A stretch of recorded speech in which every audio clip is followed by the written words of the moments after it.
ये होना चाहिए कि मेरा मोक्ष हो, पीछा छूटा है, फिर आपको ये संसारिक सुख तो ऑटोमेटिक देगा भगवान, क्योंकि आपने एक डिमांड करी है, भगवान मेरा मोक्ष हो।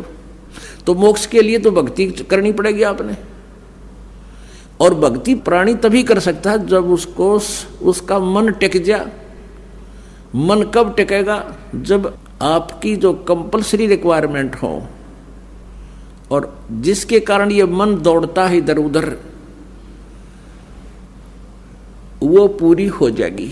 जैसे कोई टेंशन बना लेता है, टेंशन होगी मेरे, अब उस टेंशन का समाधान ये है कि परमात्मा के ज्ञान से आप ये समझें पहले कि इस जो टेंशन तुम बना रहे हो ये कितनी आवश्यक है,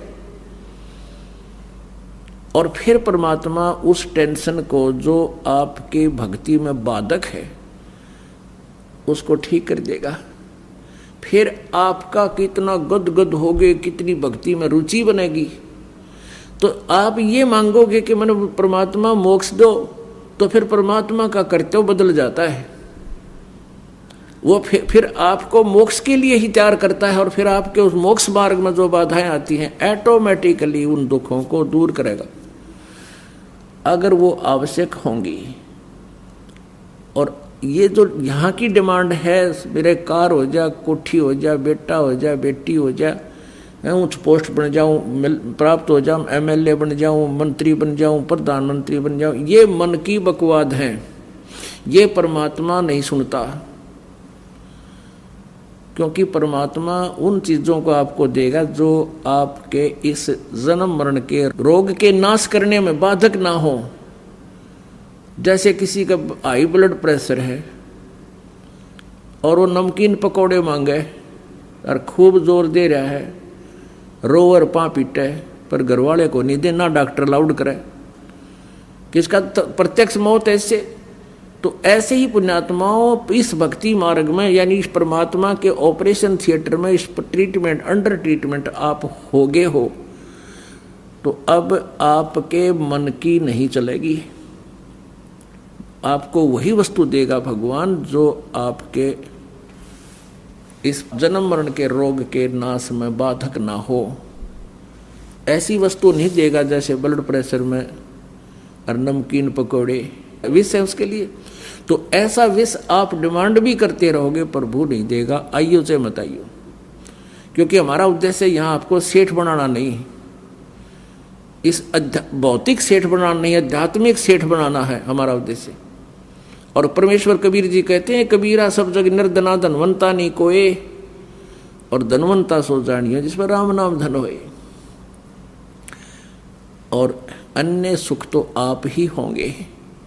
जैसे किसान का प्रथम उद्देश्य होता है गेहूं बीजने का, कि मेरे परिवार और मेरे को अन्न प्राप्त हो, उसका उद्देश्य अन्न प्राप्त करना होता है, भूसा नहीं, वो भूस प्राप्त करना नहीं होता। जो कि गेहूं प्राप्त करने के उद्देश्य से जो प्रोसीजर अपनाया गया, बीज बीजा गया गेहूं का, तो भूसा तो अपने आप मिल जाता है। तो पुण्यात्माओं, संसारिक सुविधाएं, यहाँ का सुख, इस काल के लोक का, ये तो भूसा समझ लो, और मोक्ष समझो गेहूं। तो गेहूं के उद्देश्य से, टारगेट से यदि तुम ये बोओगे, ये भक्ति बीज बोओगे और साधना सत्य करोगे, तो आपको यहाँ संसारिक सुख तो बिना मांगे होंगे। और जिसने उद्देश्य ही घास फूस बनाना के लिए बीज बो रखे हो, तो कच्चा काट लेगा उसने, वो घास चरा लेगा, आप भूखा मरेगा। फिर जो घास है वो पशुओं के लिए है, अपने लिए नहीं, अन्य प्राणियों के लिए है। तो पुण्यात्माओं, जो संसारिक सुविधाएं हम मांगते हैं ये हमारे लिए नहीं। अब जैसे किसी का संतान नहीं हुई और करोड़पति है, 2 कोठी बना रहा है, उसकी मृत्यु के बाद वो भाई जब इकट्ठे होंगे और उसने बांट लेंगे, दिया जी सारे पैसे ले लेंगे, तो वो किसके लिए वो गया? वो अपने लिए नहीं था। अपने लिए तो हमारे लिए केवल मोक्ष प्राप्ति का वो सत्य साधन है, और उसके साथ साथ हमें मोक्ष उद्देश्य लेकर हम चलेंगे